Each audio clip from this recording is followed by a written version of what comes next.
Magandang araw po mga Kapinoy. Kamusta po kayo? Magandang umaga, tanghali, hapon, gabi. Kahit sa mang dako ng mundo kayo na andun, ano? Ay.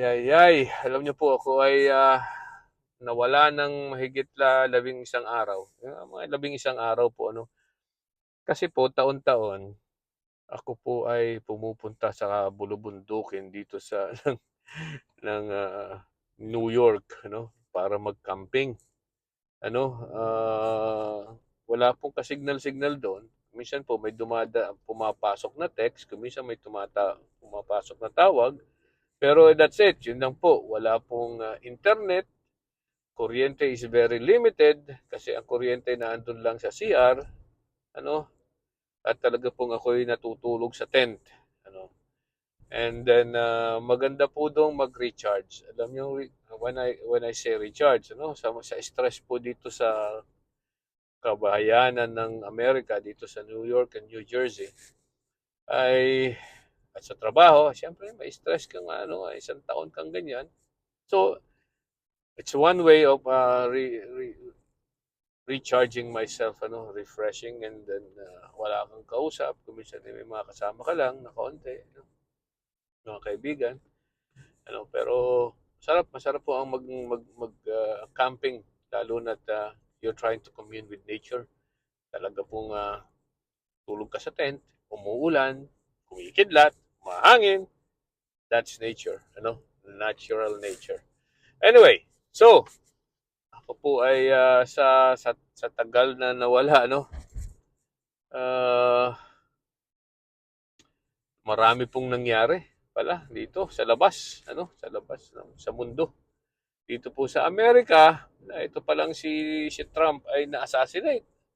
There was an attempt of assassination.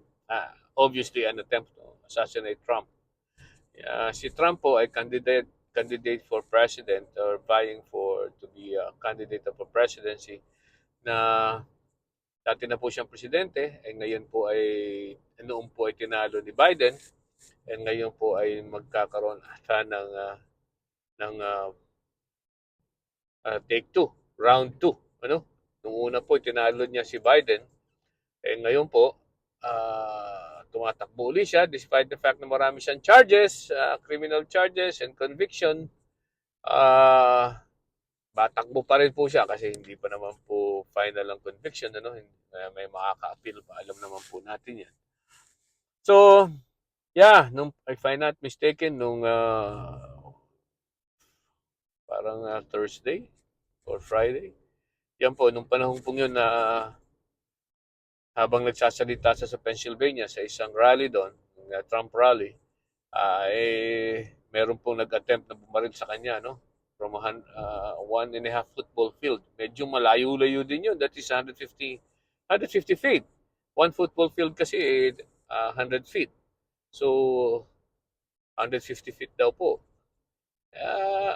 Tinamaan, ano, the place, pero almost there. Kasi dito sa may tenga, tinamaan siya eh. Nadaplisyan dito sa tenga. Talagang very small. Konting-konti na lang tatamaan siya. Ano? Konting-konti na lang po. Nakita mo yung dugo talaga dito eh, nung tinama nung kita mo yung reaction ni Trump habang siyang nagsasalita eh, bigla siyang gumanon. Talagang makikita mo na parang may ininda siya. And then, nung nakita niyang may dugo, saka pa lang siya nagano. Nun niya nalaman, mabilis na yung reaction niya, nakapag-duck siya agad. Okay? So, at any rate, yeah, that is obviously an assassination attempt. Okay? Hindi naman po natin, although hindi ko naman po, hindi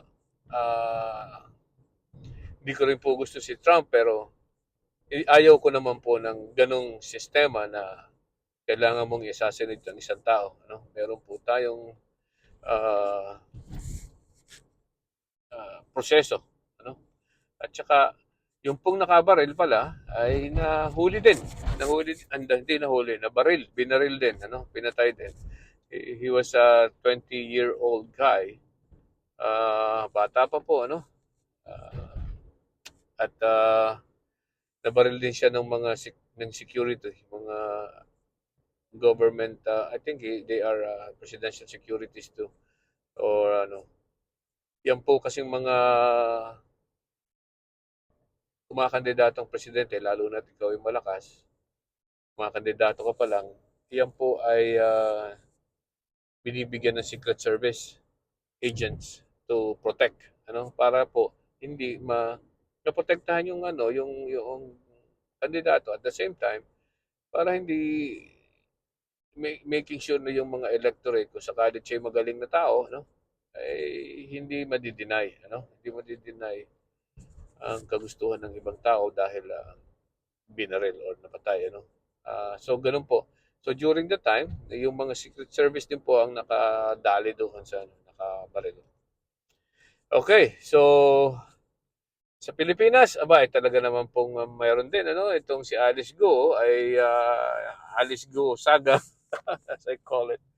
Ay may mga bago na namang ebidensyang lumabas, ano? Ay talaga naman pong noong Miyerkules hindi siya dumating. So at saka yung kanyang ibang mga kasama, kapamilya, ano? And then nung weekend naglabas po ng what we call this, warrant of arrest, ano? Ganun po talaga pag hindi ka umapir sa mga subpina ng ng Senado, aba, ay talagang pinadalang pahuhuli ka, no? So hindi po siya dumating, lumabas na po yung subpina, hindi po sila makita kahit isa sa anino ng kanyang ng pamilya niya, no, si Alice Go. Ang nahuli lang po ay yung si Gamo, yung na ngayon ay naandun na sa ano sa Senado, no. Ang weekend nahuli na siya. So nasa kamay na po ng mga senador siya. And then ito pong si Alice Go actually nakapag-Facebook pa po, no, nagpasalamat doon sa mga bumati sa kanya nung birthday niya. July 12 daw birthday niya. Okay? Nakapagpasalamat pa po at talagang idinidiin niya na siya ay Filipino. Ay, my goodness. Despite the fact na overwhelming evidence na talagang siya ay hindi Pilipino at siya ay incheck, ay talaga po, naninindigan pa rin niya. Talaga, alam ko, mayroon pong kasabihan noong una, ng joke lang ito, no? Pero meron daw pong 12 utos ang Diyos. Ano, 10, alam naman natin yun. Yung 11 ay, ang sabi ay, huwag kang pahuhuli. Ano? Yun ang 11. Pag ikaw ay gumawa ng kasalanan, huwag kang pahuhuli. Yung 12 daw po ay, pag ikaw ay nahuli, huwag kang aamin.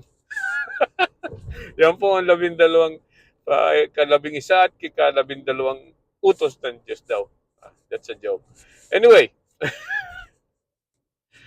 so, talaga pong hindi umaamin. Ano, nahuli na hindi pa rin namin si Alice Go. At talagang sinasabi niya na siya ay Pilipino despite the fact na marami ng ebidensya lumalabas. Ito pong huli, since lumabas na po yung tunay niyang pangalan, si Gu Waping, eh marami na po nakakilala sa kanya. Ano po, hindi po hindi po talagang lumaki sa farm si Alice Go. Ano? Si Gu Waping ay hindi po lumaki sa farm. Lumaki po siya sa Novaliches. Kasi po nag-aral po siya doon ng year 2000, 2001, 2002, and I think in 2003. Ano? Alam niyo po yung mga ganyang mga foreigners na kumuha ng investor's visa, kailangan po yan dumaan sa process din, ano? May mga fingerprinting and everything.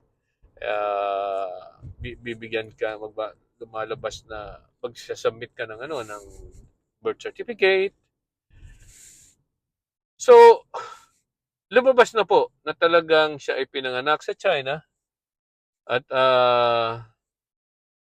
ang pangalan niya ay si Go Waping, ina niya ay si Wen Yilin, yung kanyang tatay na hindi ko rin matanda ng pangalan pero incheck din.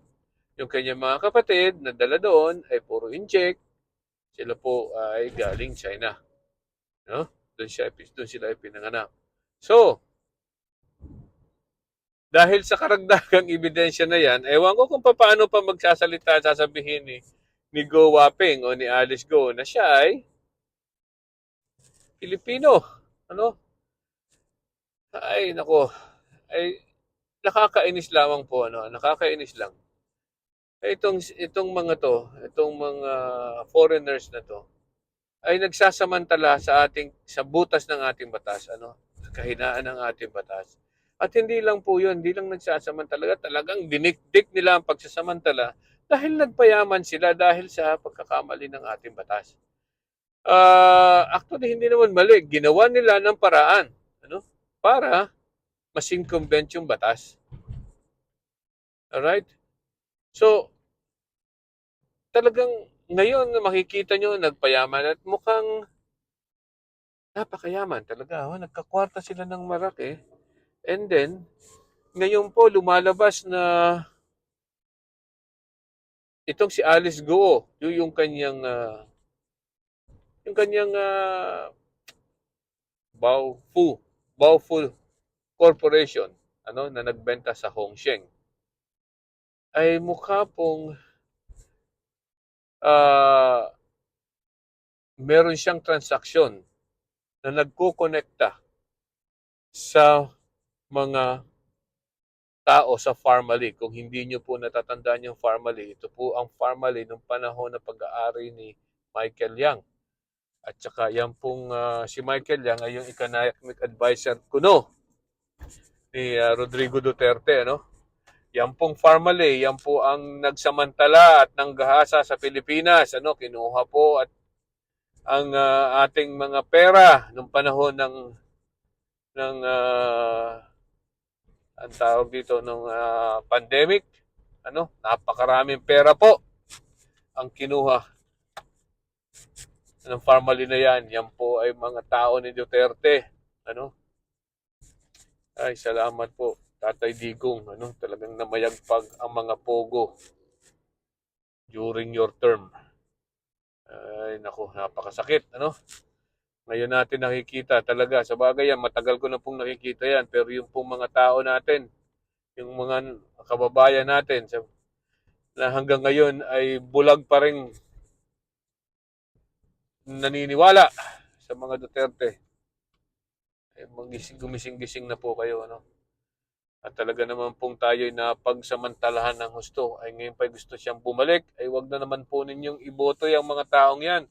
Dahil pag yung pong mga taong yan ay bumalik, ay talaga namang napakatanga na ninyo. Ano? Napakatanga na ninyo dahil yan po ay hindi nagdulot sa atin ng kagandahan, kahit anong kagandahan sa ating bayan. Ano? So, ay nako. So, marami pa tayo palang di-discuss pero bukas na. At nandito na po ako sa aking trabaho. Balik trabaho na ali ako. Okay? Magandang araw po muli sa inyo, Kapinoy. Ano? Bye-bye!